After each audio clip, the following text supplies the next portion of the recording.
पिछले कुछ दिनों से म्यूचुअल फंड में एनएफओ यानी न्यू फंड ऑफर का बाजार काफी हरा भरा हो गया है और आज के दिन में कुल 9 एनएफओ बाजार में मौजूद हैं जिसमें आप इन्वेस्ट कर सकते हैं या पार्टिसिपेट कर सकते हैं। और उनमें से एक एनएफओ है जिसका नाम है HDFC Nifty 500 multi cap 50/25/25 index fund. और आज हम चर्चा करेंगे इसी एनएफओ की। और चर्चा के दौरान, एनालिसिस के दौरान हम ये देखेंगे कि क्या इस फंड में, इस एनएफओ में एक कॉमन इन्वेस्टर्स को पार्टिसिपेट करना चाहिए या नहीं।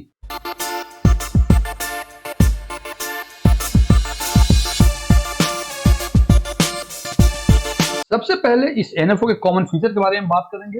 ये एक ओपन एंडेड इंडेक्स फंड है। इंडेक्स फंड का सिंपल मतलब ये पैसिवली मैनेज्ड फंड है, एक्टिवली मैनेज्ड फंड नहीं है। और ये 6 अगस्त 2024 को ओपन हुआ है, यानी कल ओपन हुआ है और 20 अगस्त 2024 को ये एनएफओ क्लोज हो जाएगा। और जिस दिन एनएफओ क्लोज होगा उसके 5 वर्किंग डेज के अंदर आपको यूनिट्स अलॉट हो जाएंगी और जिस दिन यूनिट्स अलॉट होंगी उसके 5 बिजनेस डे के अंदर आप उसमें परचेज और रीपरचेज यानी बेच सकते हैं और खरीद सकते हैं कोई भी यूनिट यदि जिसने एनएफओ में पार्टिसिपेट नहीं किया है। और यदि इसकी एंट्री लोड एग्जिट लोड की बातें करें तो एंट्री लोड सारे म्यूचुअल फंड्स में नील ही होते हैं। इसमें एक एक्स्ट्रा चीज दिया हुआ है कि एग्जिट लोड भी नील है, जो कि सामान्य अवस्था में हर म्यूचुअल फंड में ऐसा ये सुविधाएं नहीं है। इसका मतलब ये हुआ कि यदि आपने कोई यूनिट्स कभी भी परचेज किया और कभी भी आप यदि उसको रिडीम करेंगे या बेचेंगे तो कोई भी एग्जिट लोड नहीं लगेगा। कोई टाइम बाउंडेशन नहीं है कि 10 दिन के बाद करेंगे, 1 साल के बाद करेंगे, 2 साल के बाद, जब भी चाहें उसको आप एग्जिट कर सकते हैं। There would be no exit load at all. SEBI के गाइडलाइन के हिसाब से जब आप म्यूचुअल फंड में इन्वेस्टमेंट करते हैं तो आपको एक नॉमिनेशन के बारे में एक मैंडेट देना पड़ेगा। इसका मतलब या तो आप नॉमिनी का नाम दें और यदि नॉमिनी का नाम नहीं देना चाहते हैं तो आपको नॉमिनेशन ऑप्ट आउट के फॉर्म भी भरने पड़ेंगे। अब यदि इसकी इन्वेस्टमेंट की बातें करें तो मिनिमम इन्वेस्टमेंट में 100 रुपए है और 100 रुपए से ऊपर यदि करना चाहते हैं तो 1 रुपए के मल्टीपल में कोई भी अमाउंट आप इन्वेस्ट कर सकते हैं, चाहे वो लमसम हो या एसआईपी हो। और उसी हिसाब से एक बार इन्वेस्टमेंट करने के बाद एडिशनल परचेज करना चाहते हैं तो वो भी मिनिमम इन्वेस्टमेंट 100 रुपए है और 100 रुपए के उधर के अधिक 1 रुपए के मल्टीपल में कोई अमाउंट आप इन्वेस्ट कर सकते हैं। इसमें नॉर्मल कोर्स में जैसे प्लान और ऑप्शंस होते हैं हर म्यूचुअल फंड में, इसमें भी 2 प्लान और 2 ऑप्शंस हैं। प्लान में डायरेक्ट और रेगुलर है और ऑप्शंस में ग्रोथ और आईडीसीडब्ल्यू है। यदि इन प्लान और ऑप्शंस के बारे में यदि आपको पता है तो अच्छी बात है। यदि इसके बारे में और जानकारी चाहते हैं तो आप हमारे प्लेलिस्ट में जाके इसके बारे में और जानकारी ले सकते हैं। और इसके यदि बेंचमार्क की बातें करें, इसका benchmark Nifty 500 multi cap 50/25/25 index TRI है। मैं फिर रिपीट कर दूं, ये मिलता जुलता इंडेक्स है लेकिन मिलता जुलता रहने के बाद इसकी फीचर्स अलग अलग हैं जिसकी चर्चा हम आगे करेंगे। इसका बेंचमार्क इंडेक्स है Nifty 500 multi cap 50/25/25 index TRI.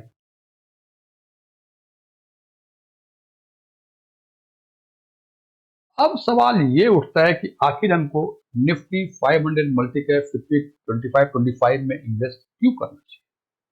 तो जनाब, सबसे पहली बात कि मल्टी कैप 2 तरह का, 50/25/25 जिस फंड के बारे में बात करें ये एक इंडेक्स, दूसरा टिपिकल मल्टी कैप जिसमें 25-25-25 का प्रोपोर्शन मिनिमम है और 25% फंड मैनेजर के डिस्क्रिप्शन पर है कि वो किस सेगमेंट में इन्वेस्ट करे।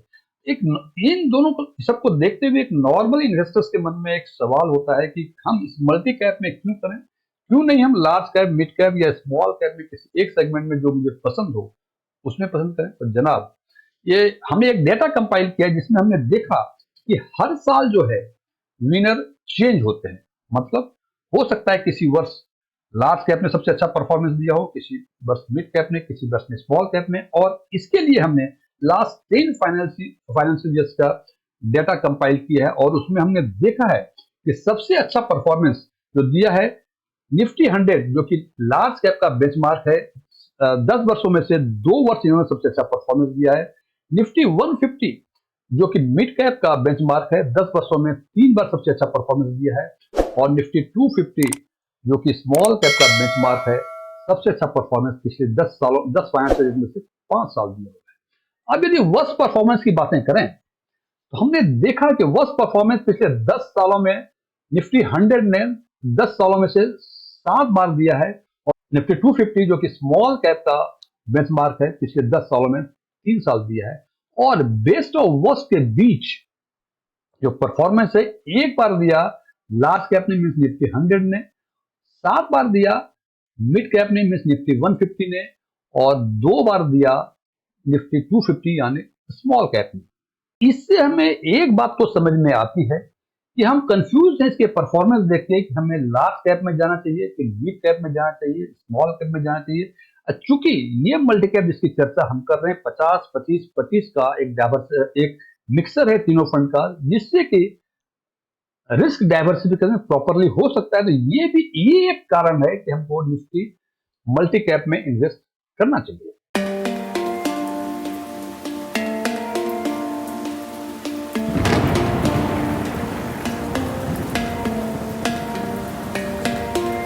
अब सवाल यह है कि निफ्टी मल्टी कैप में दो हैं, 50-25-25 और 25-25-25। अब हमें चर्चा ये करनी है हमें 50 मल्टी कैप 50-25-25 में क्यों करना चाहिए, क्यों नहीं हमें मल्टी कैप 25-25-25 में करना चाहिए। तो जनाब एक चीज जान लें कि टिपिकल मल्टी कैप जो कि 25-25-25 का है, उसका निफ्टी 500 बेंचमार्क है, और जिस फंड की चर्चा कर रहे हैं इनका बेंचमार्क 50:25:25 एक पीआरआई इंडेक्स है, वो है।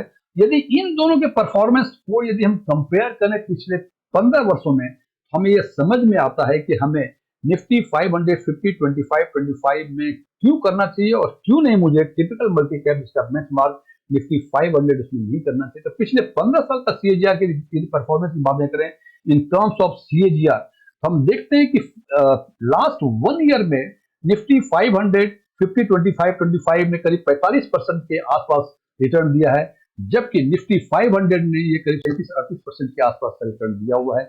यही बातें 3 ईयर सीएजीआर के बेसिस की करें तो निफ्टी 500 50-25-25-25 ने करीब 22-24% के आसपास दिया है सीएजीआर दिया 3 ईयर्स का, जबकि निफ्टी 500 ने 17-18% के आसपास दिया है, बिलो 20%। यही बातें यदि 5 ईयर्स के सीएजीआर की करें, हम देखते हैं कि यहां भी 22-23% के आसपास दिया है निफ्टी 500 50-25-25 में, जबकि निफ्टी 500 ने ये दिया है कि 17-18% के आसपास।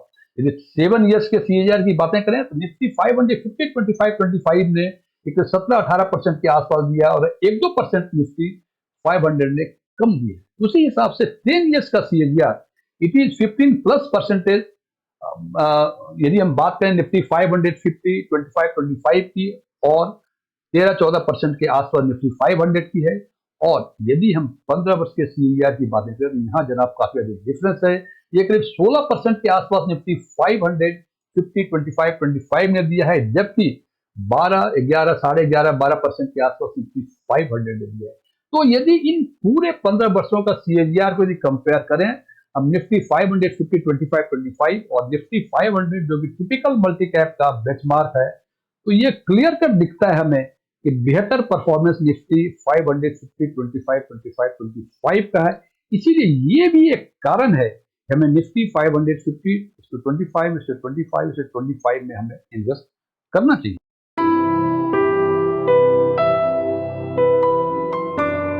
अब यदि हम बातें करें, कंक्लूड करने की बातें यदि करें, हमने देखा कि individual large cap mid cap small cap में एक रिस्क है, कभी अच्छा करता है कभी खराब करता है, लेकिन और उसके बेसिस पर हमने देखा कि निफ्टी 500 50-25-25 में डाइवर्सिफिकेशन ऑफ रिस्क है। तो जो कंजर्वेटिव इन्वेस्टर हैं उनके लिए बेहतर है कि वो निफ्टी 50-25-25 में करें, मल्टी कैप 50-25-25 में करें, rather than typical multi cap जहां की निफ्टी 500 का बेंचमार्क है। लेकिन जो एग्रेसिव इन्वेस्टर्स हैं, आपने देखा कि निफ्टी 500 25-25 में जो 15 साल का सीएजीआर है इट इज अराउंड 16%।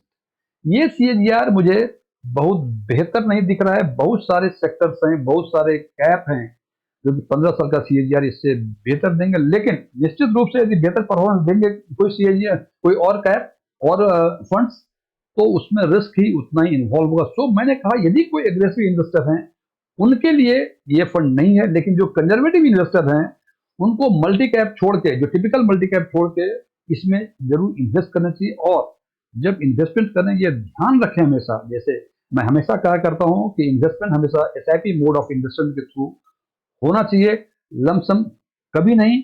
और एक चीज और ध्यान रखें, बहुत इन्वेस्टर्स के मन में एक संशय है, एक कारण बनता है एनएफओ इन्वेस्ट करने का कि एनएफओ, जनाब एनएफओ में के पीरियड में 10 रुपए का ही यूनिट मिलती है और ये सस्ता है। जनाब एनएफओ सस्ता कभी नहीं होता। घोड़े की तुलना आप गधे से कभी नहीं कर सकते। हालांकि अंतिम निर्णय हमेशा आप। Thank you.